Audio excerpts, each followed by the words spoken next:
अस्सलाम वालेकुम respectable audience. Abdullah Aamir law associate की जानिब से एडवोकेट आमिर नदीम शेख मुखातिब हूँ आपसे।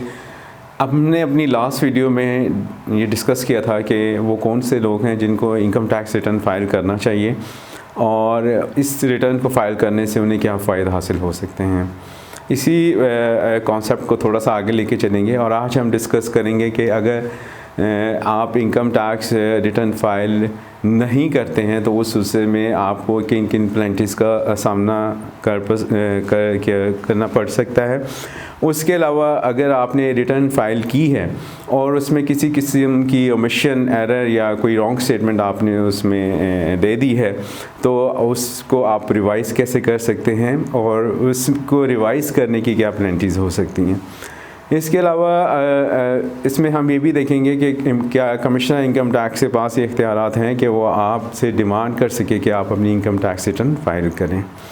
तो इनिशियली पहले देख लेते हैं कि इनकम टैक्स रिटर्न जो है वो होती क्या है और उसके बेसिक कंपोनेंट्स क्या हैं। इनकम टैक्स रिटर्न जो है बेसिकली जो है इनकम टैक्स ऑर्डिनेंस के सेक्शन 114(1) के तहत फ़ाइल की जाती है और इसके बेसिक कंपोनेंट्स में अगर हम देखें तो इसमें जो इंडिविजुअल है उसकी तमाम एसेट्स एंड लाइबिलिटीज़ होंगी और उसकी तमाम तर पर्टिकुलर्स जो है इसमें आते हैं। सबसे पहले तो ये इनकम टैक्स रिटर्न के प्रेस्क्राइब जो फॉर्मेट है उसके अकॉर्डिंग होगी, ये उनके फॉर्म्स के ऊपर होगी। FPR ने डिफरेंट जो इनकम से रिलेटेड जो अफराद हैं उनके लिए डिफरेंट किस्म के फॉर्म्स प्रेस्क्राइब किएंगे तो ये उन फॉर्म्स पे होगी। इसके अलावा कंप्लीट पर्टिकुलर्स देना पड़ेंगे आपको। उसके अलावा ये जो इंडिविजुअल है उसके कौंसल से साइन शुदा होगी, उसके सिग्नेचर होंगे उस पर और इसमें वो अपनी जो टैक्स पेमेंट का प्रूफ है वो अटैच करेंगे जिसे CPR कहते हैं और इसके सबसे आखिर में उसमें उसकी वेल्थ स्टेटमेंट भी अटैच होगी जिसे जो 116 अंडर सेक्शन 116(2) के तहत वो फाइल करेगा। और अगर उस शख्स के कोई भी ऐसे असासाजात हैं जो मुल्क से बाहर मौजूद हैं, बैरून मुल्क असासाजात हैं या उसे बैरून मुल्क से कोई भी आमदन आ रही है तो वो उसमें अपने फॉरेन एसेट्स की जो स्टेटमेंट है अंडर सेक्शन 116(a) के तहत वो भी फाइल करेगा। तो अब हम ये देखते हैं कि इनकम टैक्स रिटर्न फाइल करने के बाद अगर वो उसको कौन कौन सी पेनल्टीज़ हैं अगर वो अपनी इनकम टैक्स रिटर्न फाइल नहीं करता।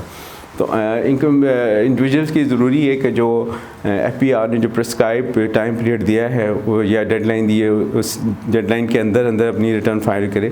अगर वो फाइल नहीं करता तो उस सिलसिले में उसे इन दोनों कंडीशन में से जो हायर ऑफ है वो पे करना पड़ सकता है।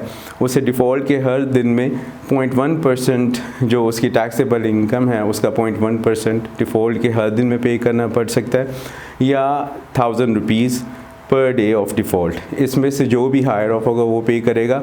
और ये पेनल्टी जो है ये मिनिमम जो है ये 10,000 होगी अगर जो इंडिविजुअल है उसकी 75% से ज़्यादा इनकम जो है वो उसकी सैलरी से आ रही है और बाकी तमाम केसेस में ये 50,000 तक होगी।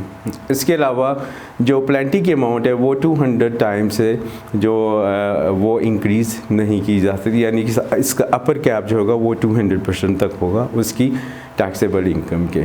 तो ये हम देखते हैं कि अगर किसी शख्स ने इनकम टैक्स रिटर्न टाइम पे फाइल ना की हो तो उसके ये नुकसानात उसको पेनल्टीज़ पे करना पड़ सकती हैं। अब हम देखते हैं कि अगर एक शख्स ने रिटर्न फाइल की है और उसे बाद में पता चलता है कि किसी किस्म की उसमें ओमिशन या रॉन्ग स्टेटमेंट उसने दे दी है तो वो अपनी रिवाइज़ इनकम टैक्स रिटर्न किस तरह फाइल करेगा। तो रिवाइज़ इनकम टैक्स रिटर्न अगर वो 60 डेज़ के अंदर फ़ाइल करेगा अपनी रिटर्न फाइल करने के अंदर तो उसे कमिश्नर की अप्रूवल की ज़रूरत नहीं है, एल्स उसे कमिश्नर की अप्रूवल की ज़रूरत पड़ेगी और अप्रूवल के बाद वो अपनी टैक्स रिटर्न फाइल करेगा। इसमें हम ये देखते हैं कि अगर उसकी टैक्सेबल इनकम जो है वो अगर लास्ट रिटर्न की टैक्सेबल इनकम से अगर ज़्यादा आ रही है या उसकी जो लॉसेस हैं वो लास्ट टैक्सेबल जो उसकी रिटर्न में जो लास्ट जो लॉसेस है उससे कम आ रहे हैं तो उसे फिर अप्रूवल की ज़रूरत नहीं है। इसमें हम ये भी देखते हैं कि अगर अपीलेट ट्रिब्यूनल या टैक्स या अपीलेट ट्रिब्यूनल ने कोई ऑर्डर अंडर सेक्शन 121, 122, 122A, 129, 132 या 133 पास किया है और उसमें जो उसकी जो रिवाइज इनकम टैक्स रिटर्न में उस ऑर्डर से ज़्यादा टैक्सेबल इनकम बनती है तो या उसका जो लॉस है वो उस ऑर्डर से कम बनता है तो उस सूरत में भी उसे अप्रूवल की, कमिश्नर की अप्रूवल की ज़रूरत नहीं है। लेकिन इन तमाम सूरतों में जब भी वो रिटर्न फाइल करेगा उसे अगर 60 डेज से ऊपर हो गए तो उसे कमिश्नर की इनकम टैक्स की ज़रूरत है। लास्ट हम ये पॉइंट डिस्कस कर लेते हैं कि अगर वो रिवाइज रिटर्न फाइल करता है तो उसे किस तरह की पेनल्टीज़ पे करनी पड़ जा सकती हैं। तो इसमें करनी पड़ सकती हैं। इसमें सबसे पहले ये कि अगर उसने नोटिस ऑफ ऑडिट से पहले ही अपनी रिवाइज रिटर्न फाइल कर दी है तो उसे tax, short tax plus default surcharge पे करना पड़ेगा। इसमें किसी किस्म की पेनल्टी नहीं है। लेकिन अगर ऑडिट के दौरान notice of amendment of assessment से पहले अगर वो अपनी रिटर्न फाइल करता है तो उसे टैक्स एवेडेड या short tax plus default surcharge plus 25% of penalty के फॉर्म में अदा करना पड़ेगा। और यही अगर वो notice of amendment of assessment के बाद अपनी रिटर्न फाइल करता है तो उसे टैक्स एवेडेड या short tax default surcharge plus 50% of अपनी जो टैक्स की पेनल्टी है उसका पे करना पड़ेगा।